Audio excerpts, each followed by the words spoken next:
Funding for the production of Folks is provided in part by the Friends of LPB. How do black leaders assess 1983? And what are their concerns for 1984?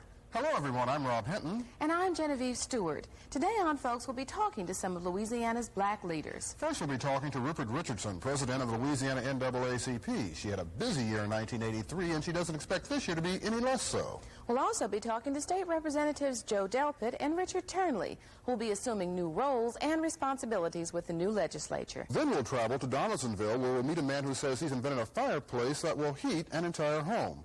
That and more today on Folks. Everybody says folks, just plain old folks. Everybody says people all over the world.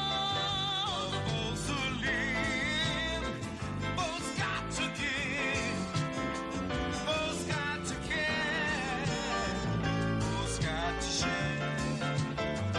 Our world is small, so very small.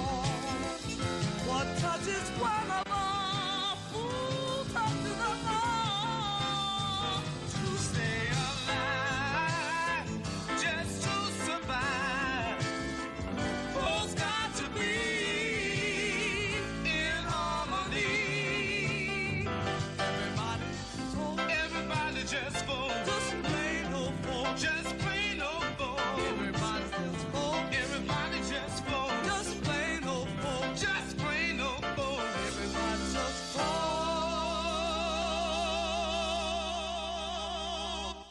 At the beginning of each new year, a lot of us like to look back and assess the year past, then look ahead and make plans for the new year. Well, today on Folks, we plan to do just that with some of Louisiana's black leaders. We begin by talking to Rupert Richardson, president of the Louisiana NAACP. She appeared on Folks this time last year and told us that 1983 was going to be a very busy year for Louisiana's black community and the NAACP. And it appears that her job won't be letting up any in 1984. That's Rupert Richardson in 1983 speaking to delegates at the NAACP annual convention in New Orleans. And this is Rupert Richardson today, assessing the civil rights struggle in Louisiana in 1983.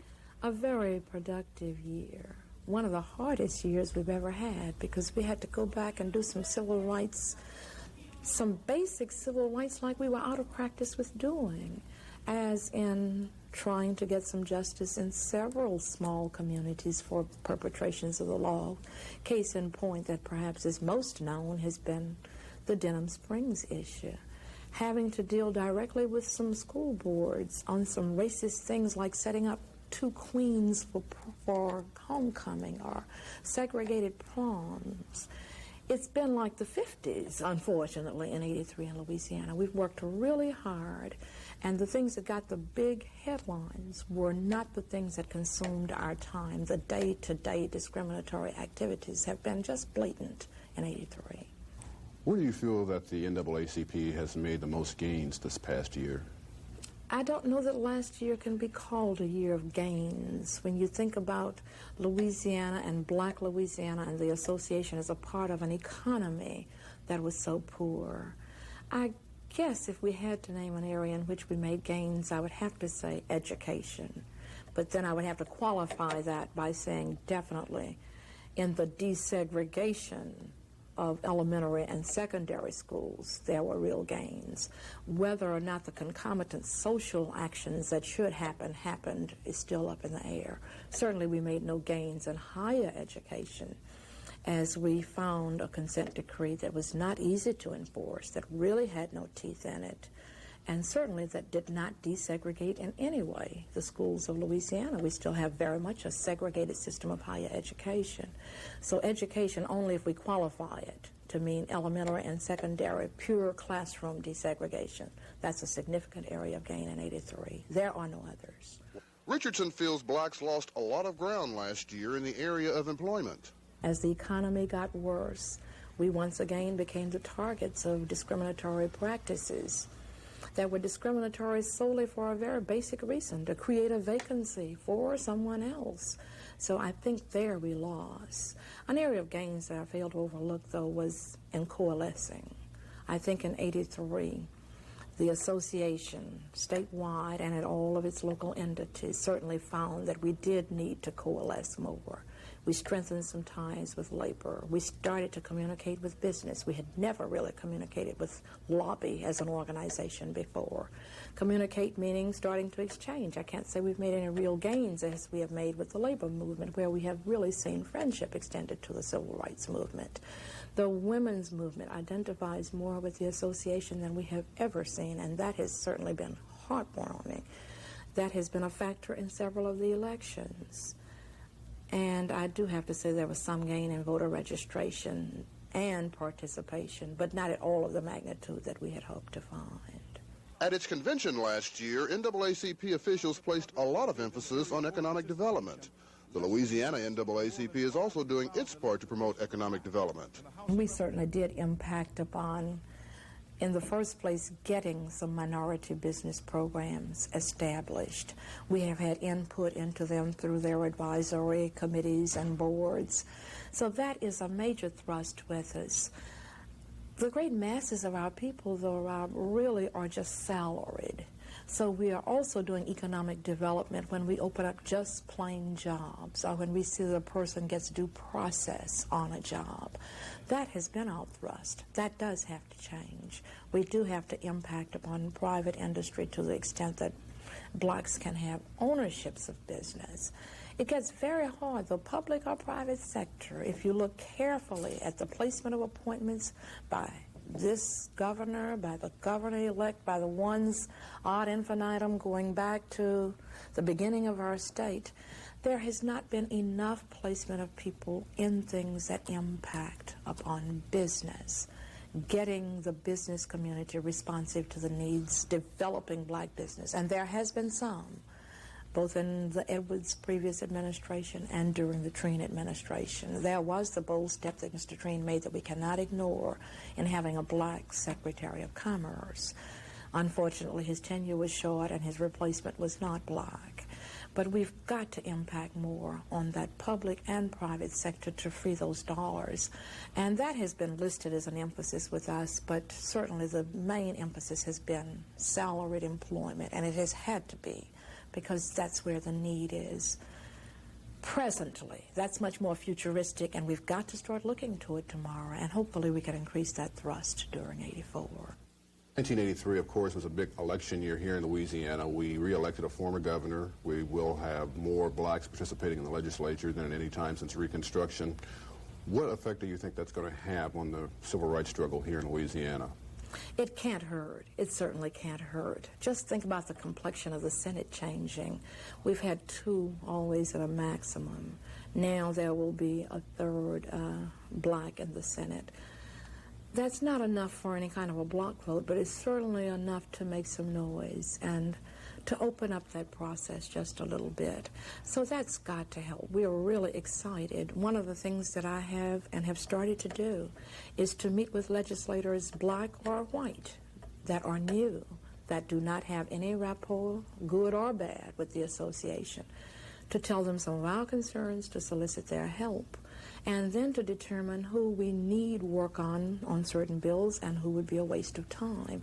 So we're excited about a changed complexion there. There was a time, speaking of it being a year of politics, when I felt like I was the only person in the association that was still doing civil rights. Every time there was a civil rights thing to be attacked, the person whose job it normally was involved in somebody's campaign. Could have been his or her own campaign. Most often it was that of some representative or gubernatorial candidate. So it was a hard year for civil rights as I look about the limited resources that we were able to devote to civil rights. '84 has got to be a better year. 1984 is a big election year nationally, and it is no secret that the NAACP is looking for a change of the guard at the White House. Richardson says the Louisiana NAACP will do its part by intensifying voter registration efforts. We do plan a lot of voter registration. In fact, nationally, the thrust is going on. It's moving to the West Coast now because in your home area, it's just a little too cold right now. We do plan more in Louisiana. We find it's very hard to get our people mobilized, though, when it's a national election. It just seems like that's too far from home. What with unemployment, the state of the economy, it may not be as hard to make a statement this time that you need to register, you need to vote. We have never stopped that effort, despite some disappointment in the results. And when I say some disappointment, the Secretary of State will show you measurable success. It was just not what we wanted for ourselves. So we're going to select some target areas, and we're selecting those at our December meeting, because clearly, even though we are a statewide organization, your resources just cannot cover a whole state.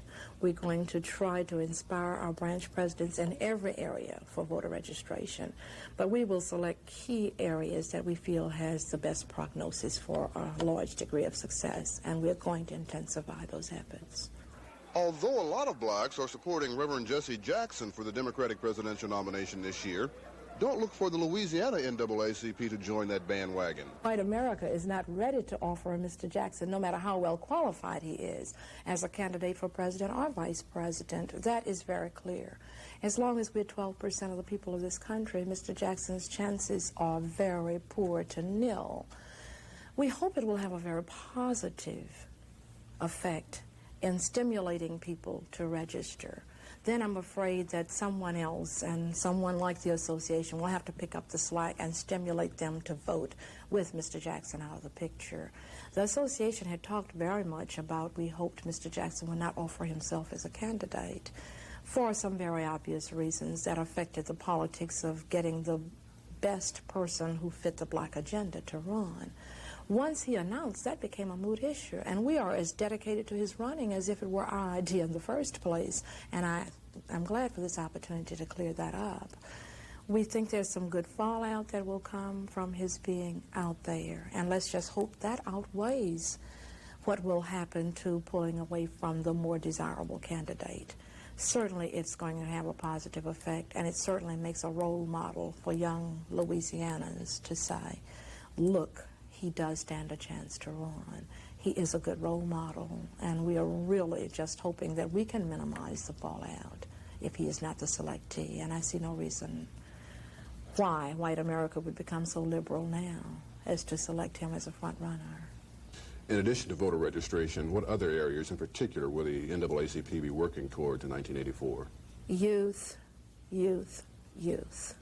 We have taken as a priority strengthening the family unit, and we find the weakest segment in civil rights there is the youth segment, and that should not be. When I came into the association almost 2 decades ago, I hate to say, youth was a central point of our activity.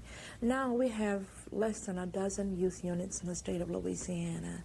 So what I hope to do when my calendar, my family's calendar, and my employment calendar allow is to set aside a 2-week segment and move around the state building youth units, getting them involved. Youth now have no appreciation for where they are and the privileges that they enjoy because they are not a part of the struggle. But if indeed they were in the mainstream and seeing the kinds of things that are out there in the world of work, we could perpetuate this association. Otherwise, we're going to continue to be out of touch with the most viable and most informed segment of our population, our young people. So that's where we're going to make an emphasis. With every year comes change, and seemingly 1984 won't be any different. In March, Louisiana swears in a new governor, or perhaps we should say, a former governor who brings to office a sense of hope to Louisiana's black community. In 1984, we will see more blacks in the legislature than at any time since Reconstruction. Richard Turnley, who was head of Louisiana Legislative Black Caucus, will be moving from Louisiana's House of Representatives to the state Senate. And it appears State Representative Joe Delpit will be taking on a new leadership role as Speaker Pro-Temp of the House. Recently, I had the opportunity to talk to both of them about their concerns for 1984. With the dawning of a new year and a new gubernatorial administration, there is heightened interest in Louisiana politics. Elected officials and their constituents are defining the issues for 1984. Some items are old issues, but being reiterated with a new determination, while other points may hold some surprises for observers of state government. State Representatives Turnley and Delpit explain the concerns of Louisiana's black community, beginning with Jesse Jackson's political aspirations. I think it's a very positive effort on our part to support an individual that we feel is very qualified, an individual that we feel has an opportunity and a chance of really gaining a substantial vote for the presidential nomination for the Democratic, candidate for the Democratic nomination. We feel that not only do we get that opportunity, but we also look at it as a way of mobilizing a large segment of our community. I would think that you would find that he has the charisma, the intelligence, and the ability to mobilize and motivate people. And I think that's what this country needs, a new kind of leadership, a new leader, one who can really get America moving again. Naturally, it's not going to be an easy job. We recognize that the odds are against us in our efforts to get Jesse the nomination for presidency. I would like to see him win. I don't know that American politics is about ready to accept Jesse Jackson, not because he's a minister, as some people have said, but because he is a black man, and I don't know if America is ready for a woman yet as president. But nevertheless, it's a start in the right direction. He is a serious candidate, and we are seriously attempting to get him the votes in Louisiana. What issues will black leaders concentrate on in 1984? I think what we have to do in 1984 is address the economic needs of blacks in the state of Louisiana. I think we have to come up with an economic package for 1984, and that package should have emphasis on the unemployment of our people. I think we need to deal with job training for our people. I think we need to enforce and influence in every way that we can the affirmative action program that have opened a lot of doors for our people and have been stymied as a result of the Reagan administration. I think that we have to come up with a job program, a public job program in the state and in this country that will put our youngsters back to work, and one that is meaningful. What I mean by that is that where they can use the skills that they get from this job program and training program and bring that over into the private sector. Well, the most pressing issue is we see it as an economic issue.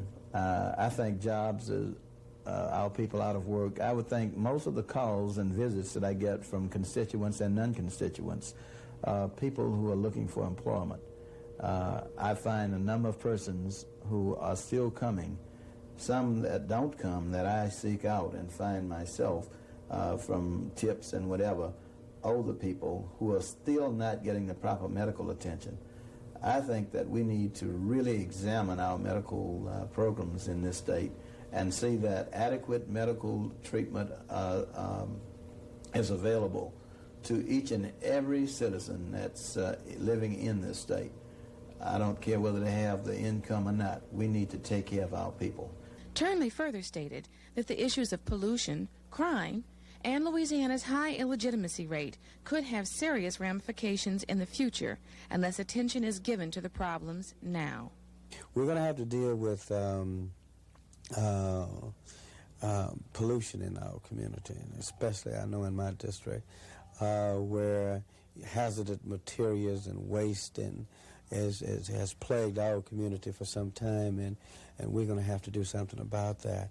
We have the highest incidence of cancer in East Baton Rouge Parish than any other place in this country, and that is not happening, you know, because we live in an area where it's peculiar to that. I think as a result of our industry and the kinds of pollutions that are being placed into our atmosphere, that is happening to us. So we're going to have to address that.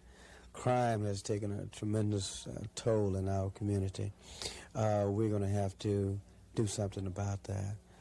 I think as blacks in this state, in this country, we're going to have to address a very serious problem as I see it. I was listening to some statistical information dealing with children that are being born in our community to unwed mothers. Over 56% of the children that are being born in our communities are being born to mothers that are not married, and most of them are adolescents. Now that is a serious indictment on all of us for that to be happening. And it also, points out to me that that will create a lot of problems for all of us in the future. So somehow, somewhere, we're going to have to come up with some kind of programs that can address that problem. And so I see that as a very serious problem. Governor-elect Edwin Edwards has endorsed Joe Delpit as a contender for Speaker Pro-Temp of the House of Representatives. He stated his anticipation of the new leadership role. I'm happy and proud to have Governor Edwards' support and recognize it would not be a possibility if he is not supporting me.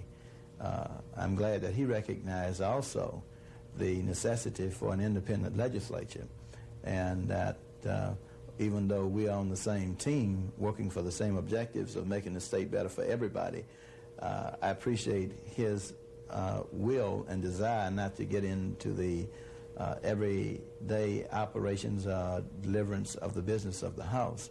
I'm very grateful to have his support. I'm very honored to have his support. And I'll make a pretty good Speaker Pro-Temp, too. Both legislators concurred on the major issues of primary concern to Louisiana blacks. Joe Delpit added 3 interesting dimensions to the state's political future. Namely, Delpit predicted that first of all there would be a coalition or coming together of minority leaders to secondly formulate a long-range agenda for the remainder of the 80s, which will set the tone for, thirdly, what he calls a coming of age for Louisiana blacks. Such a coalition and agenda could write a new page in Louisiana's recent history, with ramifications of staggering depth and quality for all of the state's citizenry. One of the things that I know we'll be working on is developing an agenda. There's no black agenda for the state of Louisiana. Any organization you name, they have some organizational objectives and goals, but there is no clear-cut agenda for black people as it relates to moving this state forward and the input and that we should have in it. You're going to find that black leaders will come together from all walks of life. Women, men, ministry, politicians, civil rights organizations. You're going to see that coming together for this decade in order to put together a complete program and agenda in order to help clean up and our communities, in order to help create more jobs, create more businesses, own a piece of the action. You're going to see, I think, education improve. You're going to see parents getting more involved than ever before in the education of their children and in the process of education, because there's going to be so much money under this Edwards administration spent in education and so much attention given to it as a priority. We're going to make certain that it is also one of our priorities, that we get a fair shake out of whatever come out in this. And you're going to see this statewide, because people are going to have to start looking for and developing the map rather than just continuing with the rap.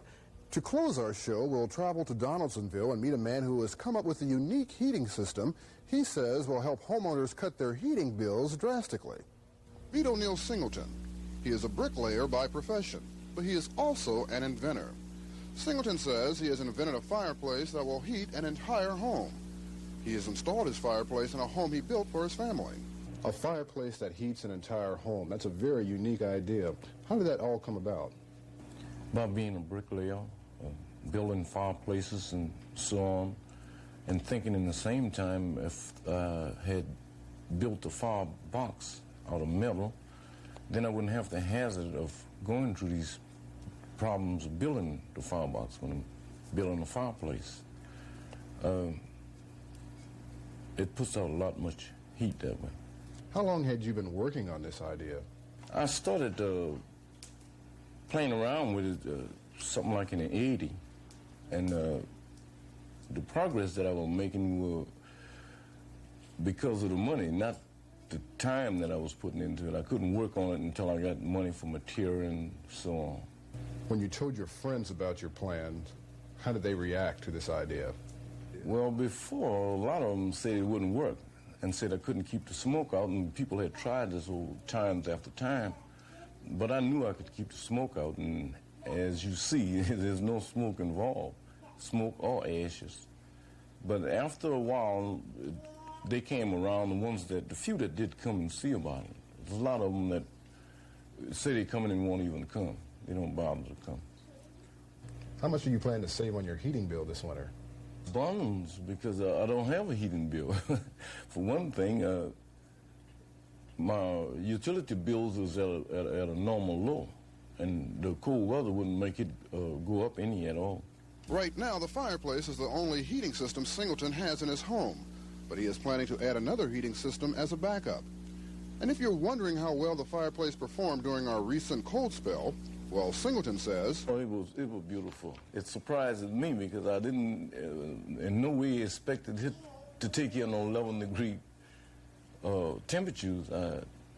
When I was designing it, I didn't know, exactly how much it would put out, but I didn't figure to tackle that. But as long as you keep the wood on it, you got the temperature. That's our program for this week. We'd like to thank you for watching and ask that you invite a relative or friend to join you the next time you watch Folks.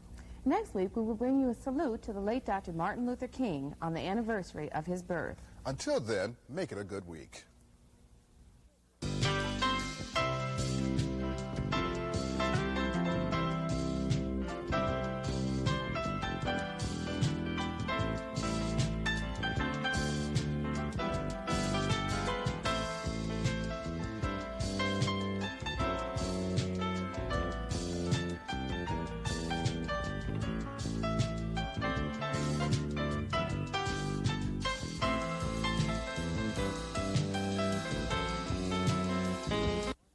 Funding for the production of Folks is provided in part by the Friends of LPB.